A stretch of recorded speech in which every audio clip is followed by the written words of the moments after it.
All right, let's just get right into it. If you're anywhere near the world of computer science, you can literally feel the ground shifting under your feet. So the big question is, what does it actually mean to master this field come 2026? Well, that's exactly what we're going to break down. Think of this as your ultimate roadmap for navigating what's coming, and more importantly, what the industry is demanding from you right now.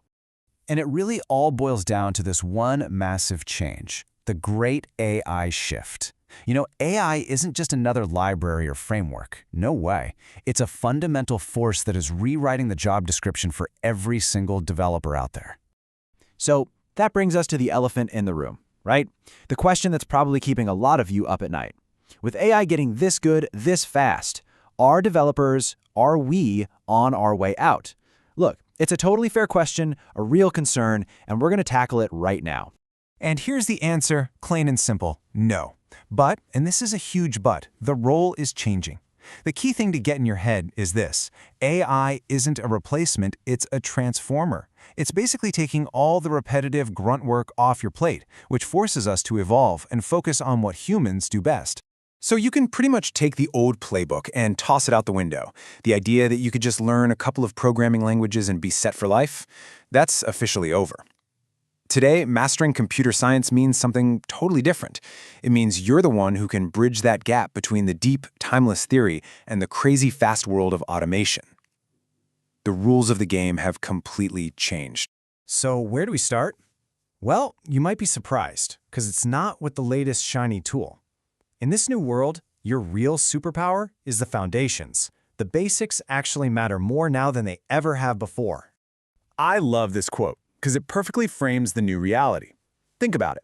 If a tool like Copilot can spit out 80% of the standard, boilerplate code for you, then your entire career, your entire value, now lives in that other 20%.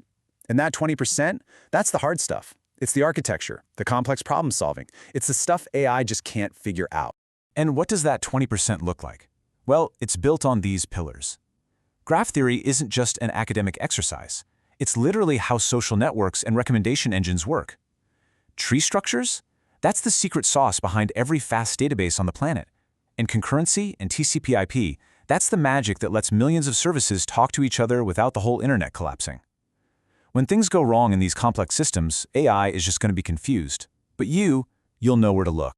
All right, so you've got your foundations solid. Now let's talk about the fun stuff, the tools. What's the essential tech stack you need to have in your toolkit to really crush it in 2026? First things first, we've got to update our vocabulary.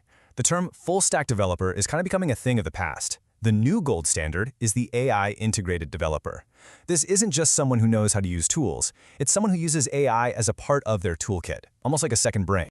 Okay, let's break this down, because this is your modern toolkit right here. On the language front, you've got your workhorses, Python for pretty much all things AI, and Rust when you absolutely need performance and safety.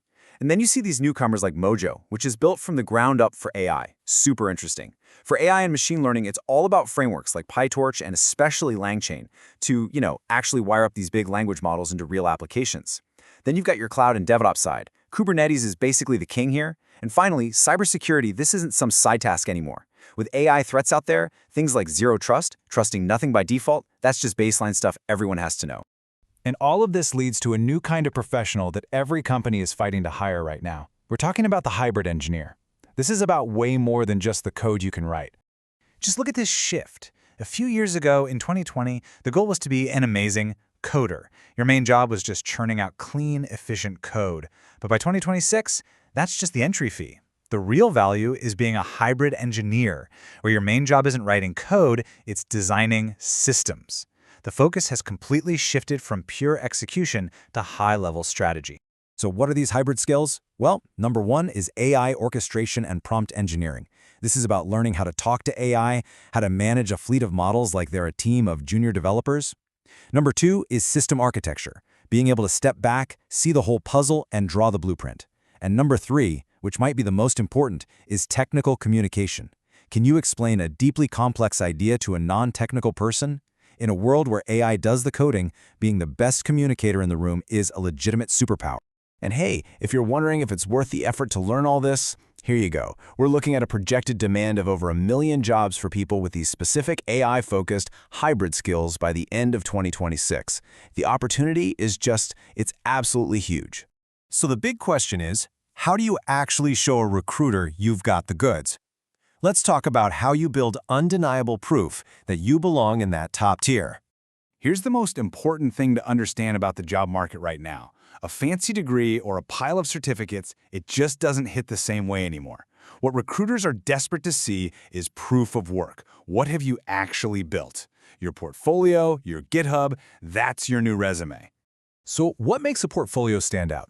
3 things. First, get involved in open source. Contributing to a real project on GitHub shows you can work with the messy, complex codebase and collaborate with others. Second, build projects from end to end. I'm not talking about just a cool front end. I mean the whole shebang, the database, the cloud deployment, an AI API call. And third, be active in the community. Answering questions on Stack Overflow shows you're engaged and you know your stuff. And if you're thinking, okay, where do I even start? Here's a roadmap, a 12-month plan to get you there. You start with the absolute foundations for the first 3 months: Python, Rust, data structures. Then you move into systems, learning databases and web tech. Months 7 to 9 are all about AI, LangChain, playing with LLMs. And you spend the last quarter putting it all together, learning architecture and deploying a real project with tools like Docker and Kubernetes. All right, let's wrap this up by talking about the most important piece of the puzzle. It's not a tool, it's not a language, it's the mindset. This is the philosophy that truly separates the great engineers from the merely good ones. And that philosophy is this idea of being in permanent beta. Look, tech moves way too fast to ever think you're done learning. A true master accepts that they're a work in progress, they are always learning, they are always building something, and they are always asking that critical question: how can we make this better? So I'll leave you with this final thought. We're entering a world where AI is getting incredibly good at handling the how to write this function, how to configure this server. The really valuable question, the human question, is, are you ready to be the one who commands the why? Why are we building this in the first place? What problem are we solving? That's the job of the master engineer in 2026, and for a long, long time to come.